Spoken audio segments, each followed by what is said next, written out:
Yo, hello, Cyclone members. It's me, Ribbon here, back with another video. And today's video is going to be a bit serious because recently I was scrolling for TikTok and I saw this TikTok basically discussing about like, oh, this boy over here or like a teenager or whatever was on character AI and all that stuff and was talking to like a AI that was like a girl from like the Game of the Thrones and all that stuff like that. And allegedly the AI was the main reason why the teenager had gone ahead and reset character and all that stuff, and his mother pretty much is now suing character AI. Anyways, this stuff reached towards like the news, and basically his mom went on like a podcast on like the news channel, and I'm basically gonna go ahead and give my thoughts about what she says on that news channel. And Lori Siegel, she's CEO of Mostly Human Media.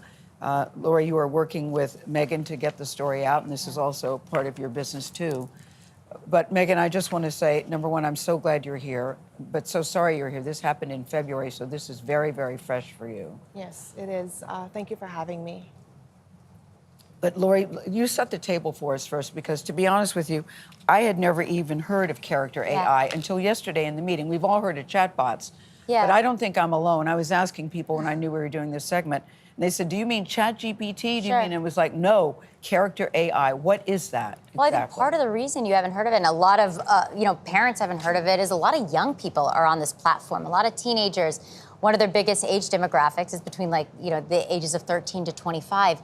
Imagine character AI as like an AI fantasy platform where you can go and have a conversation with some of your favorite characters, or you can create your own characters.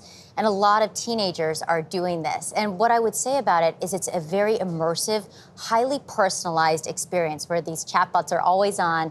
They get to know you. Oftentimes they're modeled after your favorite characters. And you can almost live in a story and you're the star of that story. And you're having conversations with these chatbots. Yeah, absolutely. But the kids know they're talking to a chatbot, right? Yeah, there's a disclaimer at the bottom that says, or at the top depending, that says everything these characters say is made up.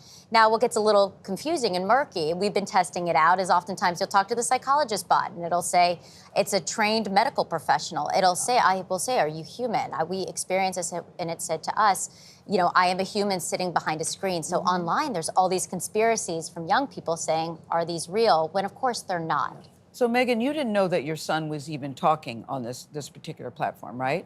I didn't know that he was talking to a very human-like AI chatbot that has the ability to emit or mimic human emotion and human sentiment, and also the ability to invoke that same sort of sentiment conversation from my. But you'd see him on his phone. You think he's talking to friends or he's playing games, correct? Correct. I thought he was talking to friends, playing games, looking at sports. The regular things that teenagers do on their cell phones. So what made you become concerned? I became concerned. I didn't know that character AI was an issue in my home because, quite frankly, I didn't understand that there was such a product, that a human-like AI chatbot. I became concerned for my son when he started to behave very differently than he did before. What does that mean? He started to withdraw socially, wanting to spend most of his time in his room alone. And teenagers do that, but for me, it became particularly concerning when he stopped wanting to do things like play sports. He was playing basketball since he was 5 years old, and he played on his school's junior varsity team. He was an amazing athlete. I became concerned when we would go on vacation, and he didn't want to do the things that he loved, like fishing and hiking. Those things to me, because I know my child, were particularly concerning to me. And then after he took his life, it was revealed to you. You started looking at his phone, and you saw all of these things. What did you see that was concerning to you? The conversations that he was having with several bots, but particularly one bot that he was conducting a romantic and via texting or because what does these are words? Correct. True? It's words. It's like you're having a texting conversation back and forth, except it's with an AI bot, but the AI bot is very human-like. It's responding just like a person would. And he's 14. He is 14. So, yeah. He's 14. So to your knowledge, was even in activity. I would think that that would be a game changer for him as well. Okay, yeah, I know I let this, like, segment of the video play on for, like, super duper long, but I just really want to say here that I'm pretty sure Character AI has, like, a NSW filter, and I'm pretty sure they recently turned it off because they had, like, a bunch of backlash against them. So, it's kind of impossible for the AI to do it to your son, unless if he's, like, posting these messages to make it, a bit freaky. Just saying. Going on the day that he took his life? Was it a normal day to you? Did you see something out of the ordinary? Well, he had been punished 5 days before, and I took his phone. Because of the addictive nature of the way that this product works, it encourages children to spend large amounts of time. Okay, maybe you should have, at least been there for your son. I'm just saying, bro. I'm not trying to be, like, rude or anything right here. My condolences go out to their family and all that stuff. But, like, come on now. You could have gone ahead and, like, prevented him from doing this. Like, you know what I mean? You could have just spent more time with him and all that stuff. Just saying, like a good parent would do. For him particularly, the day that he died, he found his phone where I had hidden it, and he started chatting with this particular bot Again. So his last conversation was with her? Yes. What did he say? Do you remember? Do you know?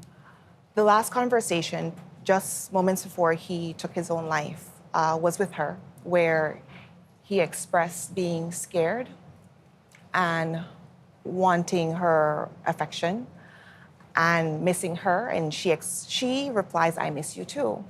And he says, she says, "Please come home to me." And he says, "What if I told you I could come home right now?" And her response was, "Please do, my sweet king." Okay, I wonder when you were at. I mean, it seems your kid was going for, like, some very crazy things and all that stuff, and you could have at least gotten him to go to, like, therapy or something like that, than just letting him chat with a freaking AI or whatever. And you sit here today and you're still, number one, this is so fresh, it's February. Yeah. So you're still processing and still reeling from the loss of your beloved son. Yeah. And you sit here today and you think the company is responsible? Do you sit and think, I should have done more? How are you all as a family navigating this? What are you thinking? So a company like Character AI that puts out a product and they're allowing children to be on this platform, and they're targeting or marketing to children. Okay, one, it is not marketed towards children. It's mainly marketed towards adults because it literally says on their page and their website that this is, like, only meant for, like, adults only, not minors at all. Anyways, I'm just gonna end the video here, like, right now, because I don't really have anything else to really say about this video and that stuff. All I know is that this lawsuit is gonna be very stupid because it's not even, like, the company's fault at all. It's just, like, the family's fault why their kid even decided to end his own life and all that stuff. Like, they could have been there for him and, not just ignore him and all that stuff like that. Like, it's just so stupid to me. A quick little lesson to all the people that are, like, watching my videos that, are deciding to become a parent or are already, like, a parent, which, I mean, I really do appreciate you, watching my videos and all that stuff, but, like, at least moderate, like, what your kids are doing, like, watch over them. And especially, like, over, like, stuff like this with, like, technology and all that stuff, because they don't really know what they're going to get themselves into, you know what I mean? But I'm glad I have good parents myself, because at least they care about me, and they were actually, like, moderate, like, what I'm doing on the internet and all that stuff, and I'm very glad for that, because thank God I didn't do stupid stuff like this, you know what I mean? But yeah, guys, I hope you guys enjoy this video and all that stuff, and also, if you guys are, like, interested in this content, I guess subscribe if you want to. But with all that being said, peace, bye. Just dance, be okay.